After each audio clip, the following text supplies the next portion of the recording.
membacakan hasil kerja saya tentang pertempuran Surabaya 10 November 1945 dan Natal Yamato.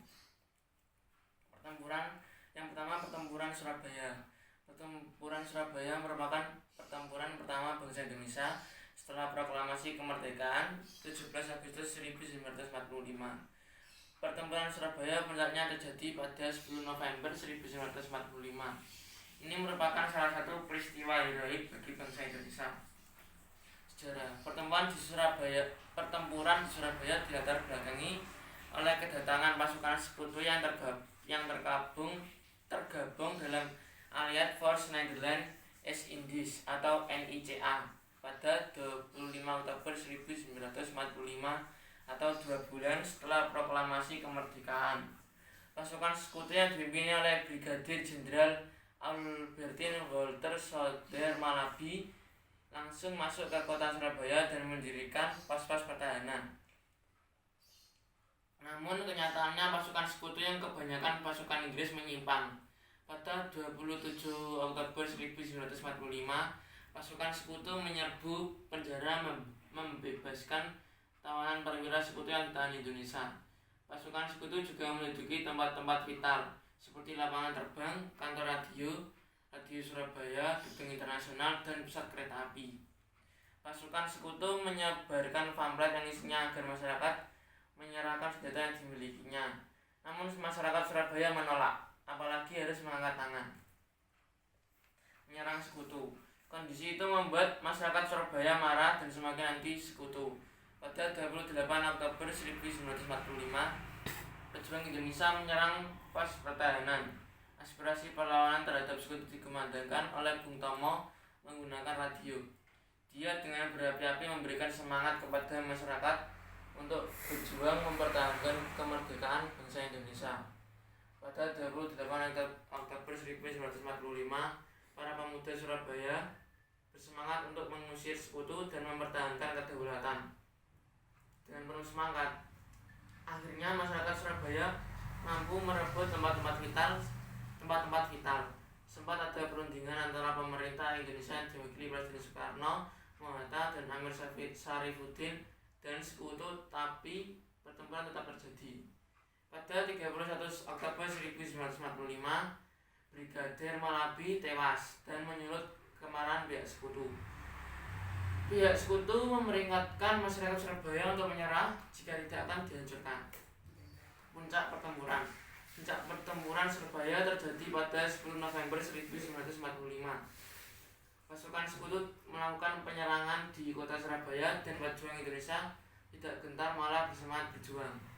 Dalam menghadapi sekutu, senjata yang dipakai pejuang tidak hanya senjata tapi juga bambu runcing. Tak sedikit pejuang Indonesia gugur dalam pertempuran tersebut, mencapai 20.000 orang, sementara dari pihak sekutu mencapai 1.500 orang. Pertempuran terakhir pada 28 November 1945. Semangat para pejuang dalam mempertahankan kemerdekaan membuat Presiden Soekarno menetapkan 10 November sebagai hari pahlawan. Natal Yamato. Insiden Natal Yamato adalah peristiwa perobekan bendera Belanda atau merah putih biru menjadi bendera Indonesia atau merah putih di Hotel Yamato Surabaya pada tanggal Hotel Majapahit Surabaya pada tanggal 19 September 1945 yang didahului oleh gagalnya perundingan antara Sudirman dan Mr. Lukman untuk menurunkan bendera Belanda. Kronologi peristiwa. Setelah proklamasi kemerdekaan Indonesia dan dikeluarkannya maklumat pemerintahan Soekarno tanggal 31 Agustus 1945 menetapkan bahwa mulai 1 September bendera nasional sang merah putih dikibarkan terus di seluruh wilayah Indonesia. Di berbagai tempat strategis dan tempat-tempat lainnya bendera Indonesia dikibarkan, antara lain di teras atas gedung kantor Karesidenan yang terletak di muka gedung Kempetai atau sekarang menjadi Tugu Pahlawan. Saat rapat tersebut, lapangan Tambak Sari penuh lambaian bendera merah putih disertai pekik merdeka yang teriakan massa.